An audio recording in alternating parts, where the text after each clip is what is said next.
અને હવે વાત કરીએ ખેડાની તો ખેડા જિલ્લાના નડિયાદ કમલમ ખાતે ભાજપ દ્વારા નારી શક્તિ બંધન અધિનિયમ મુદ્દે પત્રકાર પરિષદ યોજાઈ। ગુજરાત પ્રદેશ મીડિયા સહપ્રવક્તા શ્વેતાબેન બ્રહ્મભટ્ટ અને ખેડા જિલ્લા ભાજપ અધ્યક્ષ નયનાબેન પટેલની ઉપસ્થિતિમાં યોજાયેલી આ પરિષદમાં જણાવાયું કે કોંગ્રેસ અને તેના સાથી પક્ષોની મહિલા વિરોધી માનસિકતાના કારણે આ અધિનિયમ પસાર થઈ શક્યો નથી। ભાજપના નેતાઓએ આક્ષેપ કર્યો કે કોંગ્રેસની નકારાત્મક રાજનીતિના કારણે દેશની કરોડો મહિલાઓના અધિકારો પર તરાપ મારવામાં આવ્યો છે। શ્વેતાબેન બ્રહ્મભટ્ટે જણાવ્યું કે વડાપ્રધાન નરેન્દ્ર મોદીએ માતૃશક્તિના સન્માન અને ગૌરવ માટે સંસદનું વિશેષ સત્ર બોલાવી આ બિલ લાવ્યું હતું, પરંતુ કોંગ્રેસે તેનો વિરોધ કર્યો। કોંગ્રેસને ડર છે કે આ અધિનિયમ લાગુ થશે તો સામાન્ય પરિવારની મહિલાઓ સંસદ અને વિધાનસભામાં પ્રતિનિધિત્વ મેળવશે, જે તેમની પરિવારવાદી રાજનીતિ માટે પડકારરૂપ બનશે। પત્રકાર પરિષદમાં જણાવાયું કે કોંગ્રેસે ભૂતકાળમાં કલમ 370 રામ મંદિર, સર્જિકલ સ્ટ્રાઇક, જીએસટી, યુસીસી અને ડિજિટલ ઇન્ડિયા જેવા રાષ્ટ્રહિતના નિર્ણયોનો પણ વિરોધ કર્યો હતો। ભાજપના નેતાઓએ સ્પષ્ટ કર્યું કે નારી શક્તિનું સશક્તિકરણ એ સત્તાનું નહીં પણ સમાનતા અને અધિકારનો મુદ્દો છે।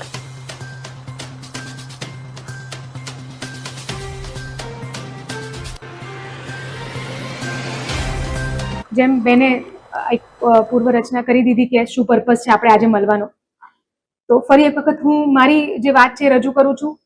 એક પોલિટિશિયનના રાજનેતાના નાતે નહીં પણ આ દેશની એક દીકરીના નાતે જે પવિત્ર ધરતી પર આપણે ઊભા છીએ, આ ધરતીની મહત્વતા એ છે કે આ એ જ ધરતી છે જેને અન્યાય સામે અવાજ ઉઠાવવાની પ્રેરણા આખા દેશને આપી છે। આપણે કહીએ છીએ કે યત્ર નાર્યસ્તુ પૂજ્યંતે રમંતે તત્ર દેવતા, એટલે કે જ્યાં નારીનું સન્માન થાય છે ત્યાં દેવતાઓનો વાસ થાય છે અને નારીને આપણે શક્તિના રૂપમાં જોઈએ છે। પણ જ્યારે શક્તિને રાજનીતિમાં જ્યારે જગ્યા આપવાની વાત આવે છે ત્યારે લોકોની દાનત એટલી સાફ આટલા વર્ષોમાં નથી દેખાઈ રહી। અને આ દાનતની ખરી કસોટી હતી 17 એપ્રિલના દિવસે। એક બાજુ નરેન્દ્ર મોદીજી હતા કે જે ઈચ્છતા હતા કે ભારતની નારી સંસદમાં જે ટેબલ ઉપર દુનિયાના આપણા દેશના જે બધા ઇમ્પોર્ટન્ટ નિર્ણયો લેવાય છે એ ટેબલ ઉપર એ નારીની હિસ્સેદારી હોવી જોઈએ, એનો અવાજ હોવો જોઈએ। તો એક બાજુ નરેન્દ્ર મોદીજી હતા કે 2029ની અંદર આપણે બધી જે આપણી જે નારીનું નેતૃત્વ જે છે એ ટેબલ પર હોવું જોઈએ, સંસદમાં હોવું જોઈએ, અને બીજી બાજુ આખો વિપક્ષ હતો કે જેને એ જ દીકરીઓના સપનાને તોડવાનું કામ કર્યું। એટલે હું તમારી સામે આજે અહીંયા આવી છું એક ટૂંકમાં એ જ કહેવા માટે કે કેવી રીતે આખું આ ષડયંત્ર રચાયું અને હું ષડયંત્ર કેમ કહું છું એના પણ હું તમને પાસા તમારી સામે રજૂ કરીશ।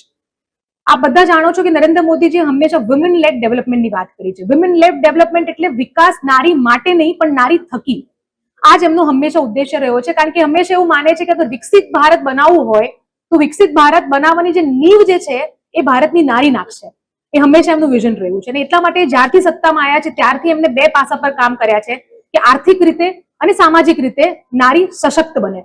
આપણે જોયું છે કે સામાજિક રીતે કેવી રીતે કે જ્યારે કરોડો શૌચાલય આપ્યા તો એ નારીની ગરિમા માટે ના હતા। જ્યારે નળ આપવામાં આવે છે કે જ્યારે ધુવાડાથી મુક્તિ માટે ઉજ્જવલા યોજનામાં કરોડો બહેનોને જ્યારે એ કનેક્શન આપવામાં આવે છે, તો જે પણ સામાજિક મુદ્દાઓ જે આપ્યા, જે એની સામાજિક ગરિમાની વાત હતી, તો એ નારીને સામાજિક રીતે સશક્ત કરવા માટે જ હતું। અને એવી જ રીતે આર્થિક ભાગીદારીની તમે વાત કરો તો ખેડૂતમાં ડ્રોન ચલાવતી ખેડૂતની દીકરી હોય કે પછી શહેરોમાં વસતી કે નાના શહેરોમાં નાના મોટા ગામડાઓમાં વસતી મુદ્રા લોનથી પોતે ધંધો રોજગાર કરે છે અને બીજી બહેનોને બીજા પુરુષોને જેન્ડર વગર પણ લોકોને જ્યારે રોજગારી આપે છે તો એને આર્થિક રીતે નારીને સશક્ત કરવા માટેનું જ એ પગલું હતું। એવી જ રીતે સેલ્ફ હેલ્પ ગ્રુપ્સથી આપણે જોયા છે કે કેટલા લખપતિ દીદીઓ પણ બન્યા છે। એટલે હવે આપણે એવા ક્ષેત્રમાં એટલે કોઈ ક્ષેત્ર બાકાત નથી। તમે આકાશની વાત કરો તો આકાશમાં દીકરીઓ પ્લેન ઉડાવે છે। ઓપરેશન સિંદૂરની કમાન આપણી બે દીકરીઓએ કરી છે। એવી જ રીતે ડિફેન્સની અંદર જેમ કે લડાયક વિમાન છે, પોલીસ દળની અંદર બહેનો છે, શિક્ષણની અંદર અને સ્પોર્ટ્સમાં પણ મેડલ લાવીને આપણે નારીએ એમનું યોગદાન દેશના વિકાસમાં આપેલું છે। અને હવે વાત આવી હતી રાજકીય રીતે સશક્ત કરવાની નારીને। વિચાર કરો કે આટલા બધા વર્ષો પછી પણ દેશની અડધી આબાદી 50% આબાદી જે છે એ આબાદી દેશના ઇમ્પોર્ટન્ટ નિર્ણયોમાં એનો કોઈ અવાજ નથી। અને એ નિર્ણય માટે 27 વર્ષ પહેલા જે મુહિમ શરૂ થઈ, જે એક યજ્ઞ શરૂ થયો હતો 27 વર્ષ પહેલા, એ બધી 6 સરકારો આવી, પણ એ 6 સરકારોની શું સાચે નિયત કે નીતિ હતી કે શું સાચે કરવા માંગતા હતા કે ખાલી વાદા હતા એક ટોકનિઝમની જેમ કે આ તો ખાલી એક નારા લગાવી દીધા કે બહેનો માટે કરીએ છીએ? કારણ કે નિયત હોત ને તો રસ્તો નીકળી ગયો હોત, નિયત જ નથી કોઈની।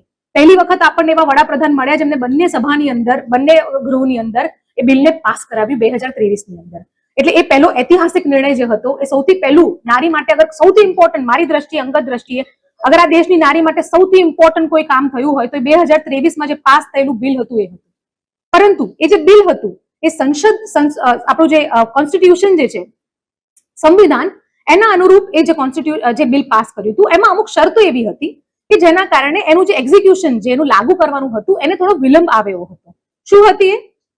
કે પહેલા આપણો દેશનું સેન્સસ થશે, પછી સેન્સસ પછી પુનર્ગઠન, ડિલિમિટેશનની એક્સરસાઇઝ થશે, અને પછી બહેનોને નેતૃત્વની એ જગ્યા મળશે. આ એની એક પ્રોસિજર હતી જે સંસદના કાયદા પ્રમાણે આપણે જે અત્યાર સુધી જે છે એના પ્રમાણે લાગુ કરવાની હતી. એટલા માટે એને લાગુ કરવામાં આપણને 2032-34 સુધી રાહ જોવી પડે એવું હતું, કારણ કે નેક્સ્ટ 29 ના ઇલેક્શન સુધીમાં એ પતવાની કોઈ સંભાવના નહોતી દેખાતી. એટલા માટે એને જલ્દી કરવા માટે એક નવું સ્પેશિયલ સત્ર બોલાવવામાં આવ્યું, જે આપ બધા જાણો છો, જે 15, 16, 17 ના દિવસે જે સ્પેશિયલ સત્ર બોલાવ્યું. એનું કારણ, એનો પર્પસ ફક્ત એટલો હતો કે આને જલ્દી લાગુ કરવા માટે જેવી વિઘ્ન આપણને નડે છે એ વિઘ્નને આપણે દૂર કરીએ અને સર્વસંમતિથી આપણે એવા નિર્ણય લઈએ કે 2029માં જ 270 ઉપર 272 જે બહેનો જે છે એ સંસદમાં બેસે. 2029ના સંસદમાં જે નવું સત્ર